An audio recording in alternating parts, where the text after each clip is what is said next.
Hi friends, so have you seen in the Boston Globe, if you follow that, by Stephen Kinzer? He wrote the book Overthrow about American imperialism a while ago, and he's written this article. You may have seen it or heard about it online. It's in an astonishing turn. George Soros and Charles Koch team up to end U.S. forever war policy. Now that sounds like something, it's like we've stepped into the bizarro world. That's what it seems like to me, and I had to do a double take on that. But apparently, of course, I have extreme suspicion and skepticism about this, but of course, anything that looks like it might be in just some way, sort of some people are waking up, and I'll talk about what I mean by that in a moment, but I was just going to sort of read you a little bit from this article by Stephen Kinzer. Besides being billionaires and spending much of their fortune to promote pet causes, the leftist financier George Soros and the right-wing Koch brothers have little in common. I'm not sure about that really, but they all love meddling in countries' democracies. They could be seen as polar opposites. Soros is an old-fashioned New Deal liberal. The Koch brothers are fire-breathing right-wingers who dream of cutting taxes and dismantling government. The Koch brothers are actually trying to rewrite the Constitution, and they're actually trying to get different states involved in that. You might have seen, I talked about this on one of my posts. So now they've found something to agree on. The United States must end its forever war and adopt an entirely new foreign policy. In one of the most remarkable partnerships in modern American political history, Soros and Charles Koch, the more active of the two brothers, are joining in to finance a new foreign policy think tank in Washington.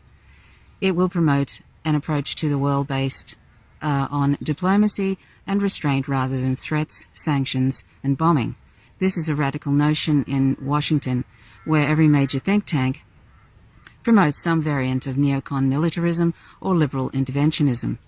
Soros and Koch are uniting to revive the fading vision of a peaceable United States.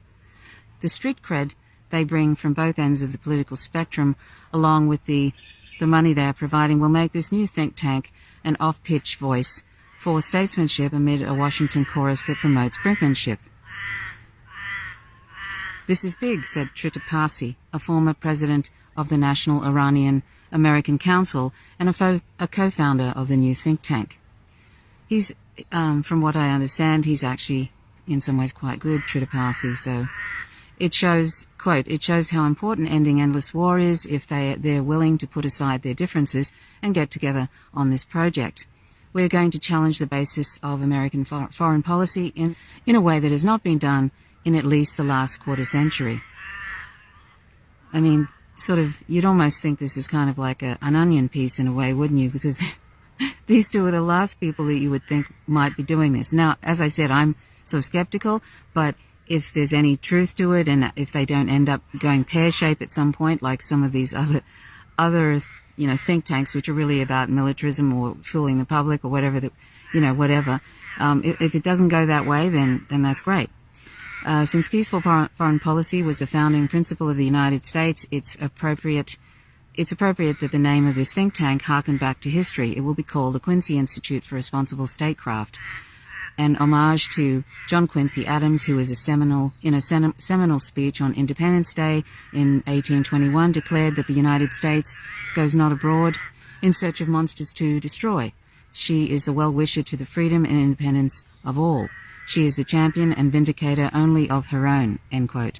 The Quincy Institute will promote a foreign policy based on the live and let live principle. The Institute plans to open its doors in September 2019 and hold an official inauguration later in the autumn. Its funding donors, Soros Open Society Foundation and the Charles Koch Foundation, have each contributed $500,000 to fund its takeoff. A handful of individual donors have joined to add another $800,000. I wonder who they are. By next year, the Institute hopes to have $3.5 million budget and a staff of policy experts who will churn out material for use in Congress and in public debates. Hiring is underway. Among Parsi's co-founders are several well-known critics of American foreign policy, including Susan DiMaggio, who has spent decades promoting negotiated alternatives to conflict with China, Iran, and North Korea. the historian and essayist Stephen Wertheim, and the anti-militarist author and retired Army Colonel Andrew Basevich. The Quincy Institute will invite both progressives and anti-interventionists, conservatives, to consider a new, less militarized approach to policy, end quote, Basevich said when asked why he signed up.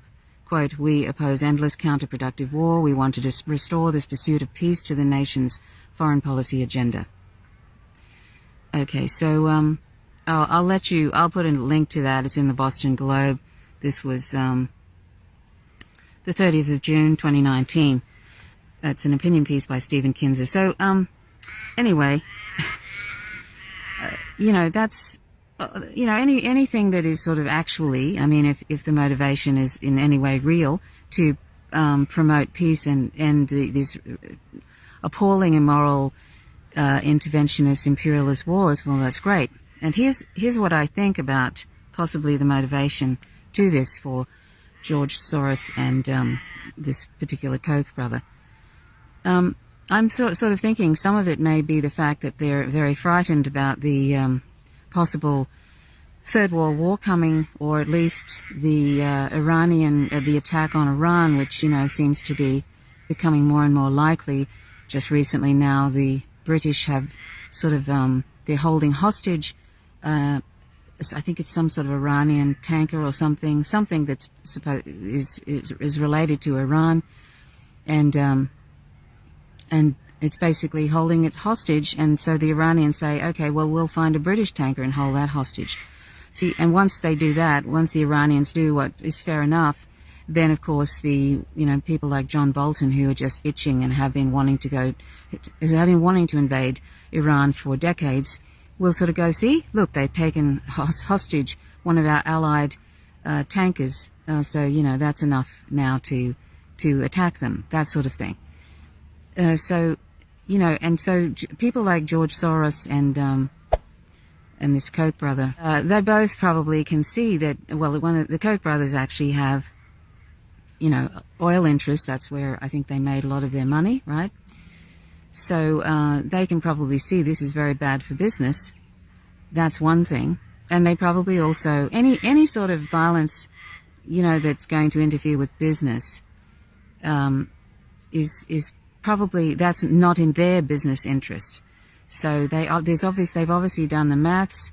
They've obviously done, they've sort of thought about the consequences of that particular invasion, and they probably don't see, because Iran could also, as there's all sorts of countries will come to the assistance of Iran if that happens.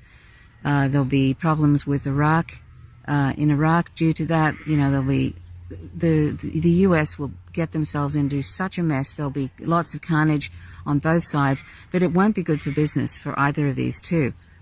And that's sort of my feeling, that it's coming from probably a selfish standpoint from George Soros and the Koch brothers.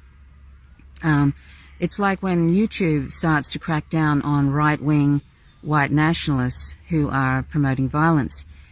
They see that as being bad for business, YouTube. I mean, eventually their censorship comes to the left, and they've been censoring with algorithms anything that is inconvenient to the national security state, because they're all working, like YouTube is like an arm of the national security state. As Google owns YouTube, and Facebook is a national security state sort of arm, and, so is Twitter, really. Instagram is becoming that way because it's owned by Facebook. All these are just propaganda tools, really. And YouTube has started cracking down and banning certain right-wingers, I think. There's some sort of, they probably get backlash, of course, from the public when people like Alex Jones say that Sandy Hook there were crisis actors and things like that, right? But YouTube doesn't care really about violence per se. They don't care about, anything that, they care about advertising. So there must have been some other reason besides what they say. The reason is Alex Jones was promoting violence, and yes, he was promoting violence towards the left. If people look into that, he was. I've seen him say that sort of thing. But YouTube, when you see, the left isn't that much of a threat at this point, because they're not promoting violence, and so they're not going to be interfering with business.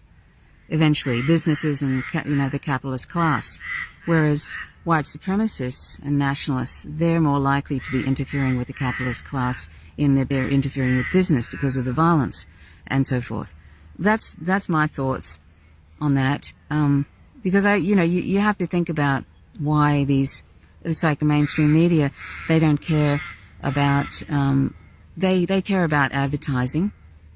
They care about their weapons manufacturers advertising and that sort of thing. So they don't want anything that interferes with the war narrative.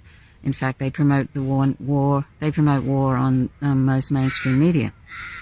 And so they don't want anybody.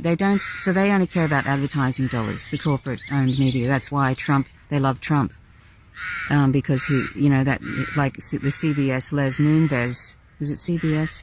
Les Moonves, who's now been sacked because of sexual harassment, sexual assault, etc. He said, Trump is bad for the country, but he's good for business.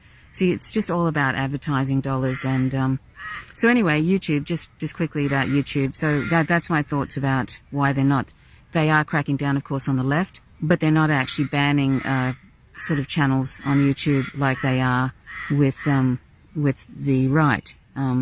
Because, as I said, the left is not so much a violence threat. And it hasn't become probably big enough to be a threat to their business. So, anyway, that's my thoughts about the Koch brothers and George Soros, that they're probably concerned about what might happen if Iran is attacked. Iran will cause all sorts of strife for their businesses and for their future meddling, because they both love to meddle in other countries' democracies, both of them, both the Koch brothers. And in fact, Koch brothers fund, from what I understand, Islamophobic organizations. They fund right-wing warmongering think tanks and all that kind of thing. But who knows too, if this may be, it may be a temporary thing because they think Trump's going to be in for the next, till 2024, which is quite possible because there is no real alternative.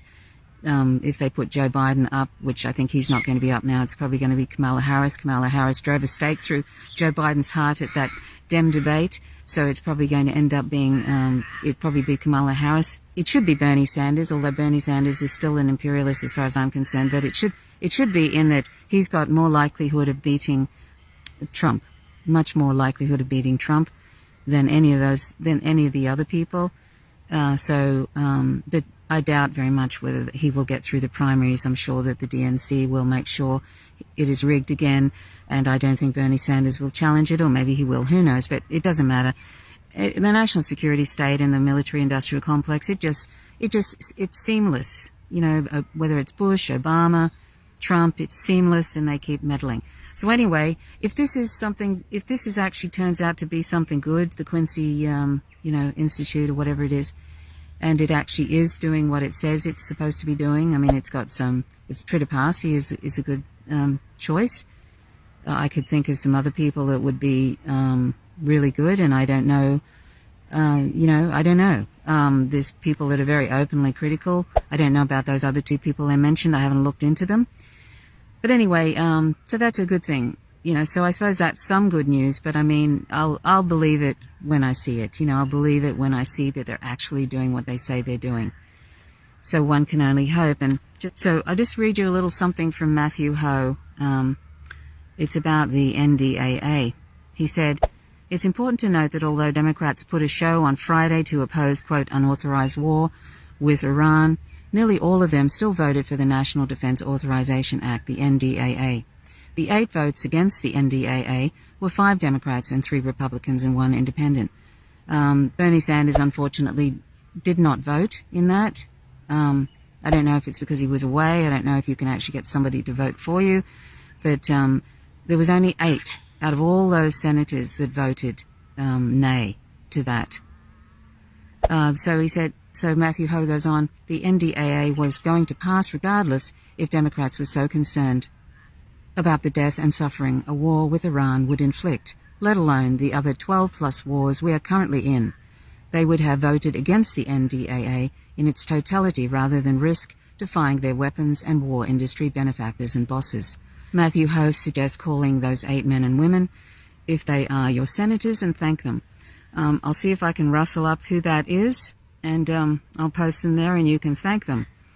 I was surprised to see Klobuchar and Booker, I think Cory Booker, voted against it. Now, both of those people are total imperialists. They totally are, so I'm not sure if this is just for the optics of it, showing people trying to pretend like they're not for war. This is for their 2020 campaign.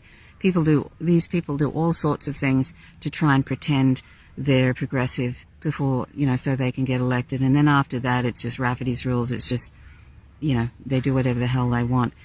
So, and the last thing I want to talk about just for right now is how Israel has a troll army of thousands, partly funded by a government department. This is the management of strategic affairs is dedicated to a global quote unquote war against the boycott, divestment and sanctions movement for Palestinian rights. To conceal its involvement, the ministry has admitted to working through front groups that, quote, do not want to expose their connection with the state. The troll army ACT.IL, ACT.IL, is one of the many such groups. It focuses on spreading Israeli propaganda online. What does it do with its $1 million budget? ACT.IL is run by a former Israeli spy who has argued that his outfit is involved in, quote, a new kind of war, end quote. While ACT.IL publicly denies being supported by the Israeli government, the group's chief executive has admitted in Hebrew to working closely with Israeli ministries and in English that his staff are mostly former Israeli spies. His name is Yarden Ben Yosef. Last year he explained his group's methods in an article for a journal aimed at Israeli diplomats. He lamented that in Gaza, in that May, quote, the Palestinian narrative prevailed in world media over the Israeli one. Israeli snipers had massacred more than 60 unarmed Palestinian protesters on a single day during the Great March of Return protests, injuring thousands more, end quote. So anyway, there's an article, you can read it, it's on the Electronic Intifada. You can find it at electronicintifada.net. It's called How Israeli Spies Are Flooding Facebook and Twitter. And you can see how they, in this article, you can see how they're actually, anything that is challenging the Israeli narrative that they're defending themselves and that the Palestinians are causing all the problems and yada, yada, yada, anything like that. This particular group and other groups that are Hasbro trolls come in and they try to completely change the narrative, and they actually attack polls that are saying like during Eurovision, they attacked these polls that were saying should Eurovision be boycotted. So they went in and they changed the results. It would actually be a yes vote for boycotting Eurovision, and then they admitted that they actually changed the poll votes, and it became much less. It became much more of a 50-50, or in their favor actually even, that no, not to boycott. So that's what they go around and do. And I've noticed that particularly in the last 2 or 3 years, there's been a great increase, a huge increase really in trolling, that kind of trolling, not just the Israeli narrative, but also the military-industrial complex, sort of promoting the idea of anybody who talks remotely about not going into war or peace or anything, you're either called a Putin puppet or you're called a something or other. You're basically, you'll be dumped on. There'll be masses of people come on, or there'll always be masses of anything that's sort of to do with meddling or promoting war. You'll see that the top comment will be something that's really unfortunate. And the same thing happens with misogyny. You'll find that misogynists get they pile on in various sort of articles, and they'll always have their comments up at the top. I know that there are these men's rights groups that actually enjoy doing that. They get together and they go and find things to troll and leave really misogynist comments. The military has thousands of military people who are being paid to go in and change the narrative in any of the social media comment sections. So basically, when we say, you can basically call the social media, pretty much all of it, arms of the Israeli lobby, arms of the military-industrial complex. the national security state, the surveillance state. That's what they are. And, and the amount of trolls, I mean, there's tens of thousands now, tens of thousands of paid people from, the Israel lobby, from the military-industrial complex, the national security state, the surveillance state. It's basically like, we're swamped. I mean, you only have to look at the comment sections online.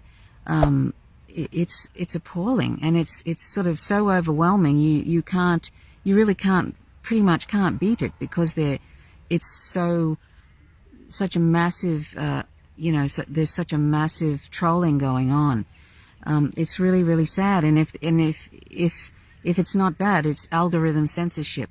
I mean, when I posted yesterday my post about Avi Martin's analysis of all the different Democratic candidates that are running for the 2020 presidential election and what their position is on Palestine and Israel. And I tried to put a card into one of the videos that shows a suggested link to an Empire File video. One of them that I was trying to do was how Palestine was colonized. I think that's what the name of it was, and it wouldn't allow me to put the link in. It would not show the link. It's actually sort of suppressed that particular link, so you can't actually link to it in these card sections. You could link to some other programs on YouTube by the Empire Files that were related to that issue, but you could not put that in.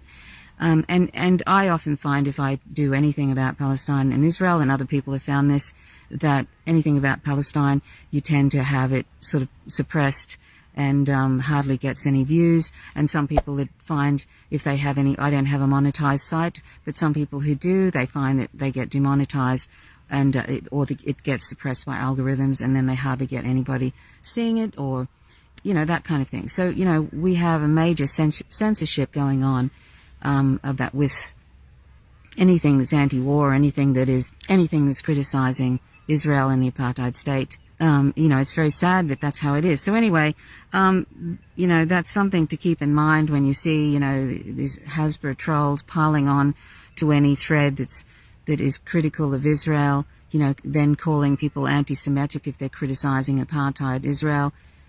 You get Jeremy Corbyn being called anti-Semitic for criticizing the massacre of Palestinians at the defense of the open-air prison that is Gaza.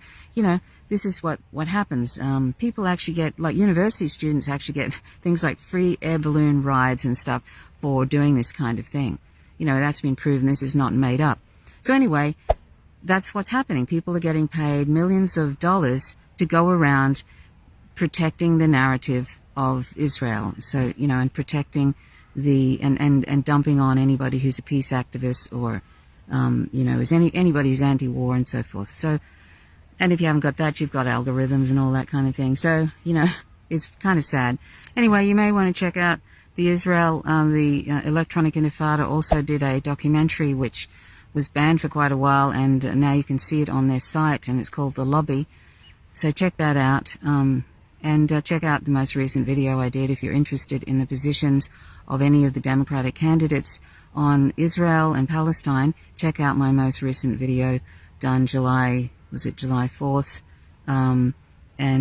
It's Avi Martin has looked into that, and she did a whole series of tweets about the various candidates and where they are. It's very interesting, and it gives you an insight into that pretty much they're all have a bit of a checkered sort of at best, a checkered kind of a past in relation to Israel, and some of them are just full on pro-Israel. They don't care one iota about Palestinians. So check that out. It's very interesting. Anyway, thanks so much for watching. Please click the like button if you like this content. Please subscribe and click the notifications bell if you haven't already. Otherwise, you don't receive any updates. And I always welcome comments. So please feel free to leave comments. My name is Trish Roberts. You're watching Faint Signals from Vigo. Till next time. Bye for now.